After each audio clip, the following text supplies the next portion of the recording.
Когато искате да формирате поведението на вашето куче, трябва да вземете в предвид тези 4 неща. Неговият емпиричен опит, неговите породни белези, неговият психотип и обучението. Какво вие сте положили като усилие да го научите? Приятели, днес искам да си поговорим за нещо, което смятам, че ще ви бъде много полезно, а именно какво формира поведението на нашето куче. Защото много често чувам странни неща, всякакви странни неща. Направо казвам ви, положението е страшно. От това, че кучето ми е глупаво, до това, че кучето ми чете мисли, че то ще се научи само през филине неща. Даже наскоро чух ветеринар да посъветва мой клиент да отиде да леят куршум на кучето му, защото кучето било на лудо или има някакви зли сили. Да, за да сложим край на всички тия малумщини, защото това са малумщини, мога някой въобще да му хрумне главата да ходи да лее куршум на кучето. Някой моли да ми го обясни. Въпрос към всички вас. Някой моля да ми обясни как въобще на някой му хрумва идеята да отиде, че мога да изгледаме куршум на кучето. Както и да е. Не го разбирам. Наистина не го разбирам. Да, сега ще ви покажа, тук на смарт дъската ще ви разпиша и ще ви покажа формулата, която всъщност определя поведението на нашето куче. А именно, нашето куче, поведение, така пишем, поведение. Поведението на нашето куче се формира от няколко неща. Това са неговият емпиричен опит, сиреч. Какво вашето куче е преживяло, какъв е неговият опит със света, житейският му път, какво то е натрупало като знание за света по време на своя живот. Първо. Второто нещо. Имаме или винаги имаме, въпросът е, че някога са много добре определени, друг път малко сме като колелото на късмета, породни белези. Защо? Защото през породните белези ние можем да открием неща за кучето, които да очакваме като поведение. За породите и за кучетата, които са породисти, тук не визирам имат или нямат родословие, дали имат визуалните белези, можем да очакваме конкретни поведения. Например, от белгийска овчарка, малиноа, мога да очаквам това тя да бъде мнителна към непознати и дори на моменти агресивно настроена към тях, просто защото тя е създадена да бъде охранително работно куче. И следващият момент, когато имате, да кажем, Акита Ино, което е смело куче, повечето хора не знаят, но при тези кучета често има и кучета заради недоверчивостта си, остават и леко плашливи и тяхната смелост не е първото нещо, което ще се прояви. Не е задължително така, като цяло голяма част тези кучета са много смели, но има и немалък процент от кучета, при които това нещо се проявява. Ето това са част от породните белези. Нещо, което има. Следващото нещо, което е важно да знаем. Вашето куче, нали, този емпиричен опит, тези породни белези са едната част. Добавяме още. Имаме психотип на нашето куче. Какво е то като същност? Защото, знаете ли, повечето треньори, повечето хора въобще не разсъждават върху това, че кучетата, също като нас хората, имат различни психотипове и някои кучета са смели безразсъдни, други кучета са по-приятелски настроени, трети са по-затворени и интровертни, не искат много да ги занимаваме с неща, те са си самодостатъчни. Така че кучетата имат психотипове, имат си свои предпочитания. И не на последно място. Обучение. Тези 4 елемента, ще ги повторя от начало. Емпиричен опит, породни белези, психотип и обучение. Тези 4 неща формират поведението на вашето куче. Сега какво се случва? Имаме следната формула. Нали? Правим като формула. Имаме емпиричен опит, така, което го умножаваме по породните белези, събираме го с неговият психотип и го разделяме върху обучението. Ето ви формула за поведение. Тоест, емпиричен опит умножаваме по породните белези и го събираме с психотипа и това нещо го разделяме на обучението. Абсолютно математическа формула. Шегувам се, разбира се, просто искам да ви го нагледя по този начин. Тези 4 елемента са от изключителна важност. И сега ще ви покажа друго нещо интересно. Ако вашето куче има емпиричен опит 0, защото това е на 60 дни, 40 дни, тък му е дошло. То не знае почти нищо за света. Той е родено преди 60 дена.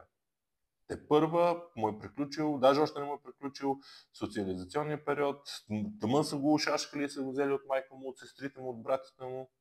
Или пък вашето куче на 7 години. И през тези 7 години са се случвали квилини неща. Попадал е в квилини ситуации, случвало се какво ли не като от страна на наше поведение, поведение на други хора или на ситуации. И всичко това нещо се натрупва. Или имаме липса на емпиричен опит, или имаме някакво натрупване. Този емпиричен опит може да бъде положителен, но може да бъде и много негативен. И нашето куче да има много неприятен такъв опит с света. Много често такъв пример са кучетата, които са спасени от улицата или взети от приюти, или някой го е изоставил, или много често имат травмирани кучета, които имат много неприятен житейски път и хората, взимайки ги, искайки да им помогнат, знаеме за това нещо, но не знаеме как това нещо рефлектира върху тяхното поведение. След това, породни белези. Казахме, когато имаме порода, нещата са лесни. А когато нямаме, знаете ли какво се става? Има микс. И ние трябва да гадаем какво това куче носи в себе си като качество. И как го правим това нещо? Когато имаме кучета, почваме по външни белези. Дълги крака, къси крака, силна мускулатура, по-финна мускулатура, масивна костна структура или по-финна костна структура. Имаме дълбок гръден кош и прибран стомах или прибран корем, или имаме квадратно, едро, масивно куче, което прилича на някой молос. И имаме къс косъм или имаме дълъг косъм. На база всички тези характерни външни белези можем да си гадаем какво горе-долу би могло да има в кучето като порода. Защо това ни е важно? Ако не знаем историята на кучето, не знаем откъде идва, не знаем какво му се е случвало, не знаем какво има, тези неща ще ни помогнат да преценим какви породни белези има. Защо? Финна костна структура, дълбок гръден кош, прибран корем, най-вероятно говорим за някакъв вид куче-бегач, преследвач, може да бъде овчарка, може да бъде ловно куче, т.е. може да имаме такъв тип неща. Ако имаме големи уши, големи хлепнали уши надолу, можем да говорим най-вероятно за ловно куче, апортировачно куче, следово куче, т.е. може да има белези на такъв тип, или да говорим за овчарско охранително куче, както примерно са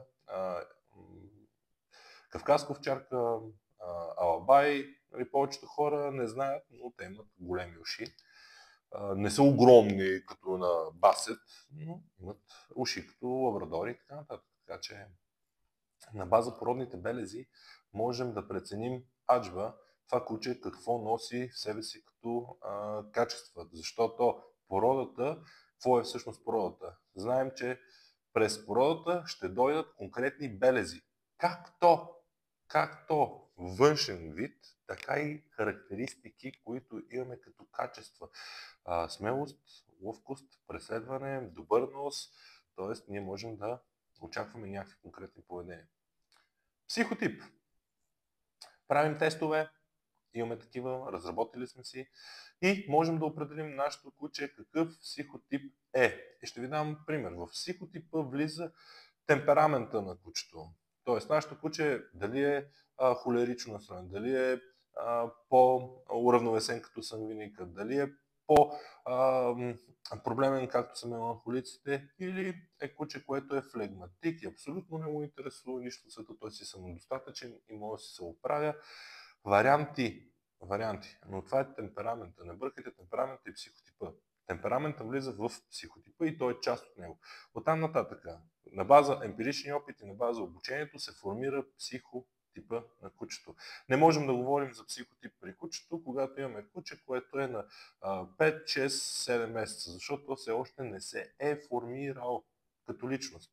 Когато се формира като личност, когато завърши неговото развитие, което в зависимост от различните породи се случва по различен начин, но между година и половина до 2 години обикновено се формира психотипа. При гигантските кучета това може да отнеме още малко време, но да кажем, че до около 2 години психотипът при кучето се е формирал и вече той е ясен. И там вече можем да проследим какво точно се случва. И друго интересно, когато липсва обучение, липсва механизъм, по който кучето да разбира какво аз казвам и какво точно съм имал в предвид. Защото ако ви кажа, много често давам един много интересен пример. Нашият мозък и мозъкът на кучето работят по много различни начини за много неща, но имаме и сходни такива. Като например, кучетата са емоционални животни и техният мозък, както и нашия, работи чрез картини. Когато ви кажа къща, вие не си представяте думата къща, нали? Вие не си представяте ето това как го пиша къща, а си представяте нещо конкретно. Тоест, това ще бъде някаква къщичка, нали? Която има някакви характеристики. Тя може да бъде едноетажна, двуетажна, може да бъде триетажна, може да бъде палат, може да бъде малка спретната каштурка с 2 липи отпред, или може да бъде червена, пурпурно-червена къща в Ботев мала на 4 етажа и да сме топ. Тоест, когато ви кажа къща, 100 човека да гледате видеото, 100 различни представи ще имате за къща. Същото е за вашето куче. Защо си мислите, че когато кажем нашето куче нещо конкретно, като команда седни, легни, падни и така нататък, че то задължително трябва да приеме нещата такива, каквито ние си ги представяме? Липсва ли обучение? Липсва ли механизъм, по който вие да сте обяснили на кучето, на разбираем за кучето начин, какво точно означава конкретната дума, то трудно би ви разбрало. И когато кучето трудно ви разбира, се получава какво? Неразбирателство, разбира се. И когато имаме неразбирателство от страна на кучето, то почва да разчита на своите инстинкти. Своите инстинкти. А знаете ли от инстинктите на кучето, колко голяма част от тях са съобразени с нашето човешко ежедневие и колко от тях четат мисли? 0. Те са си кучешки инстинкти и кучето действа така, както според него е редно. А дали в ситуацията това ще ви бъде полезно или не, е абсолютно различна тема. В повечето случаи гарантирам, че не, няма да бъде полезно. Има и такива ситуации, в които би могло кучето без да иска да направи нещо, което му идва отвътре, което на вас да ви е полезно, но тези ситуации са много малко. Така че, когато искате да формирате поведението на вашето куче, трябва да вземете в предвид тези 4 неща. Неговият емпиричен опит, неговите породни белези, неговият психотип и обучението. Какво вие сте положили като усилие да го научите? И сега тук е страхотна част. Обучение. Знаете ли колко много различни подходи и начини има, в които да научите кучето на нещо? Като започнем от това да използваме контрастен подход, в който използваме, как се казва, и пръчката, и моркова, през позитивно обучение, което абсолютно игнорира и казва, ние не трябва по никакъв начин никога да имаме физическа намеса върху кучето и принуда на кучето, до абсолютно механичен метод, в който ние принуждаваме механично кучето да прави неща за нас, през различни комбинативни вариации, на кой както му е дошло във времето и се е научил или си го е създал като механизъм, говоря за треньорите. Има много различни варианти, по които обучението може да се случи. И тук всъщност идва най-сложното от нашата професия.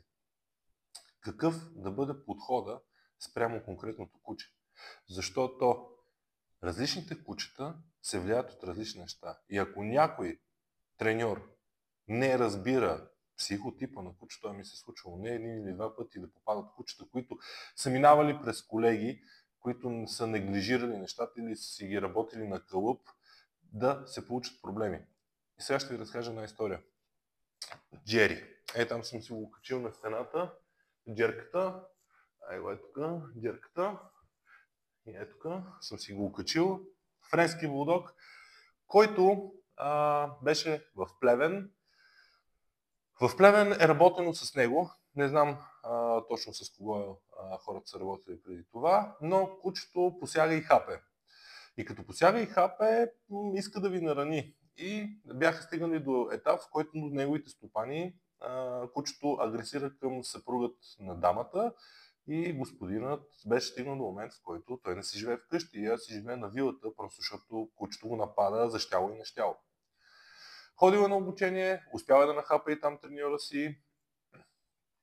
Това имам като информация. Когато аз отидох, той се опита и мен да ме нахапе, но моят подход беше абсолютно различен. Първото нещо, което отидох, отделих си около 2 часа, в които да направя тест, да проверя какъв е неговият психотип, как той реагира на различни провокации, защото провокативната терапия е един от основните инструменти, които аз използвам. В друго видео ще ви разкажа повече за него. И когато имаме такъв пример като Джери, неглижирането на неговия психотип или биенето в градите, виж, аз съм много разбирач, че сега ще правиш нещо за мен конкретно, много често може да ни подведе. И всъщност най-вероятно това се случило с Джери, защото Джери като куче е по-меланхоличен като темперамент, а пък емпиричният му опит до сега е показал следното. 0 граници и правила от неговите стопани. 0. Той си прави каквото си иска. За да не закача никой, постоянно му се купуват нови играчки и неща, които му се дават. Никога не е учен на нищо. И когато отива при треньор, най-вероятно са използвани по-грубоватни методи, с които има натискане на кучето чрез механика, в която кучето трябва да направи нещо, което вкарва Джери в автоматично в режим отбрана. Ти ме заплашваш и аз почвам да се пазя, защото той е по-меланхоличен като темперамент. Работим. И когато имаш куче, което е меланхолик, трябва да си много внимателен, защото не си сигурен как ще тълкува твоето поведение и дали ще го нараниш. Това нашия подход беше абсолютно обратен. Абсолютно използвахме позитивна форма на обучение, не сме наказвали кучето, не сме го коригирали, не сме използвали физически корекции, а работехме на друг, много по-прост принцип. Използвахме упражнения. Ще ви кажа какви. Използвахме упражнение на място, за да наложим граници и контрол. И много хора не ме разбират, когато им го кажа, но представете си за куче, което никога не са налагани граници. Слагаме повод, имаме си поставка, на която кучето трябва да стои. И там стои следващите между 3, 6, може и повече часа. Не може да слиза, да мърда, да се разхожда, не може да обикаля. Когато стане и тръгне, какво правим? Хващаме повода и връщаме го обратно. Когато стане, хващаме повода, връщаме го обратно. Какво създава това? Това създава предвидимост за Джери. И когато Джери се научи какво ние казваме, какво ние ще направим и за него е предвидимо. Той знае какво очаква от нас и знае, че ние няма да посягаме, няма да го убием, няма да го нараняваме. Той започна да ни допуска. Почна да ни допуска да можем да му изчистим лицето, нещо, което беше недопустимо, да можем да го вдигнем от земята, да можем да го погалим и изначало кучето се успокои супер много.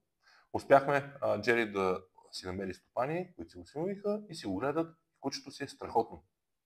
Предните му стопани направиха опит преди нас да го дадат на други хора. Неуспешен, защото 2 дена точно не бил добър с тях. На третия ги нахапа, сериозно ги нахапа, защото те отново подхождат към кучето, без да разбират за какво става въпрос. В рамките на 2 месеца успяхме да коригираме поведението на Джери. Затова искам да ви кажа, че формулата за поведение на кучето е индивидуална за всяко едно и подходи бол. Има най-различни школи, вариации, техники, комбинации и какво ли още не.